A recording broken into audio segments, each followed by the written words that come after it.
Hi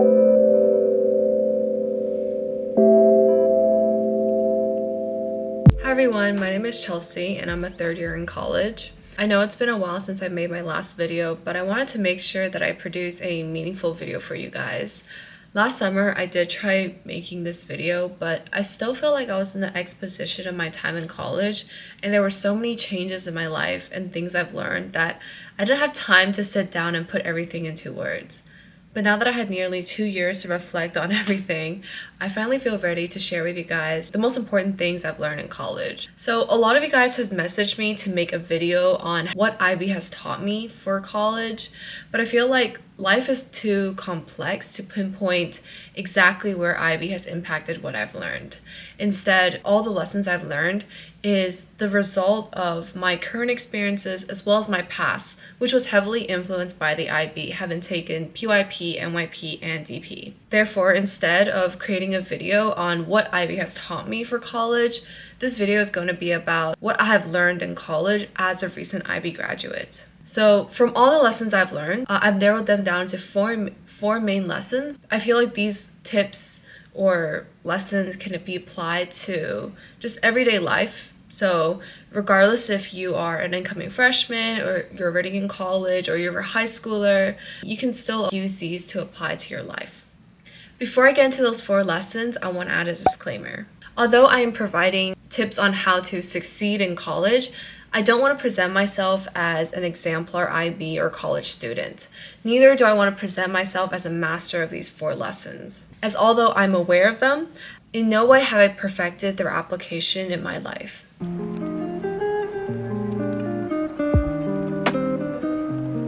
First is serendipity. I wanted to share this lesson to you guys first because I feel like this is something that I discovered recently and also still working on truly accepting. One of my biggest fears I've recognized in myself since coming to college is the fear of making the wrong decision.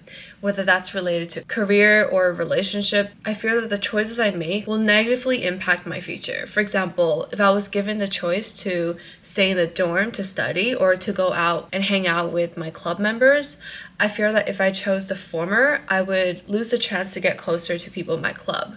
Whereas if I chose the former, this could mean being less prepared for an exam. As a result, I constantly find myself doubting my own abilities and overreacting to the smallest failures. But recently I had a talk with my parents about this fear, and something my mom said resonated with me, and she said, "All roads lead to Rome." This figurative expression means that all actions or choices will eventually lead to the same result. So in context, this means that regardless of what path I choose or how long that path is, as long as I have the will, eventually I will reach the success I deserve. On top of that, overthinking the consequences of my actions will only cause more stress. Because there is no way that anyone can see into the future.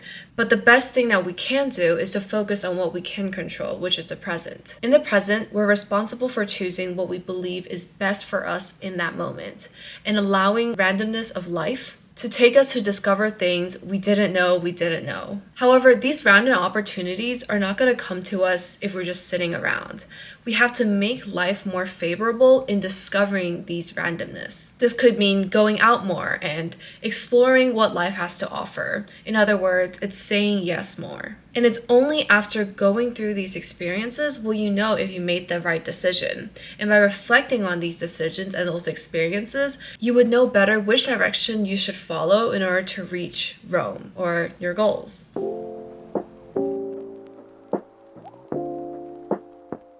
Second is humility. Something I've noticed in college, which shouldn't be a surprise, is that for a lot of students here, life is more than just academics. Although most of my friends are studying STEM, a big part of their lives lies outside of the sciences.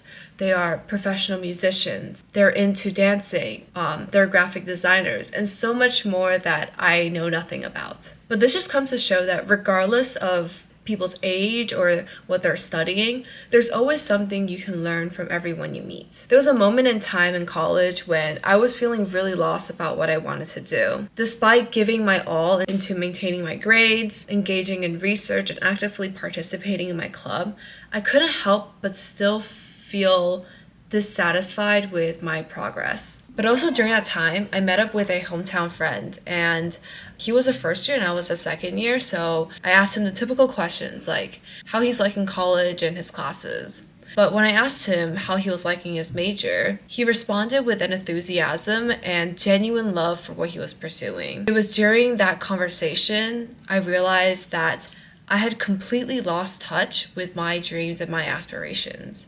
In college, I had been relentlessly seeking opportunities and joining clubs simply for the sake of it. I fell into a black hole of wanting to get as much experience as I can to put on my resume, rather than focusing on what I actually wanted to do. From this experience, I learned the value of occasionally setting aside self-focus and just listening to other people and engaging with their story and inquiring about their life choices. This way, you can allow yourself to feel inspired by the example of others who are also pursuing their dreams, and allow others to pull you out of that black hole in realizing what you actually want to do in life. But of course, this lesson doesn't apply to everyone. It's important that you listen and you choose to talk to the right people. And these are people that you admire and people who value your presence. Ignore people who do not respect you. Third is self-awareness. The biggest lesson I've learned in college is the importance of recognizing your own strengths and weaknesses.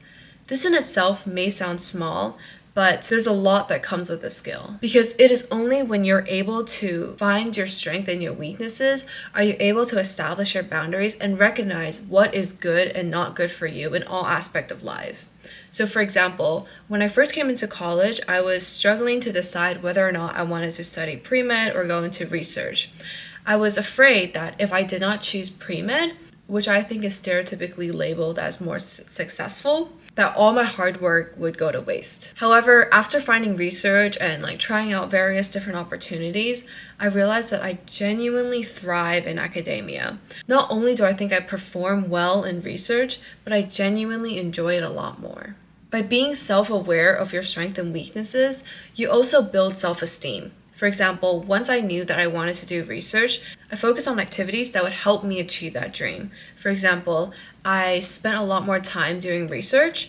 I focused on clubs that were related to research, and I was more proactive in seeking for feedback and advice from professors and graduate students. All these steps helped me feel more prepared and more confident in pursuing this path. Most importantly, a natural outcome of self-awareness is knowing your worth. By knowing what you need to work on and which path you want to pursue, you become less afraid to let go of things that are dragging you down. This means removing all sorts of negativity in your life, and this may include people, drama, as well as bad habits. Fourth and the last lesson is slow life. This is how I would illustrate my stress levels over time. I go through these phases where I'm comfortable with where I am in relation to career, relationships, and clubs, but then all of a sudden I would feel like I'm behind in a lot of things and I would start panicking. Usually there's so much things going in my mind that I don't even know where to start. And what ends up happening is I either perform all of them but extremely poorly, or I don't do them at all. But recently, I've been trying to practice something called slow life, which is a lifestyle that encourages a slower approach to completing our tasks. Something I do to help calm myself down whenever I'm feeling stressed is the moment I start stressing out about a lot of things, I would take out a piece of paper and I write down everything that's stressing me out.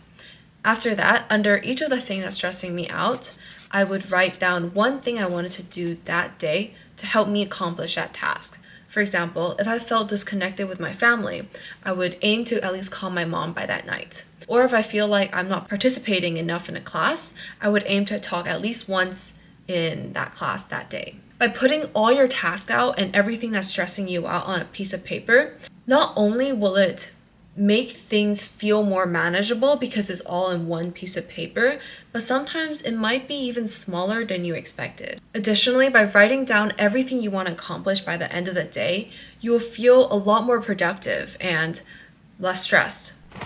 So that's all the 4 lessons. Of course, there's a lot more things I've learned in college, but in order to keep the video short, I just picked out the 4 main things that I think are really important that I want to share with you guys. This will probably be my last tip video related to academics. Maybe in the future I might do another just quick Q&A about IB in college if you guys want that. But of course you can always message me or DM me or even email me if you have any questions. But do keep in mind that it's been a while since I've taken the IB, so the specifics of a lot of things I won't remember. Moving on, I want to start making videos that are not related to academics. I want to try vlogging and also just making videos on other things that I enjoy. So yeah, stay tuned for those, and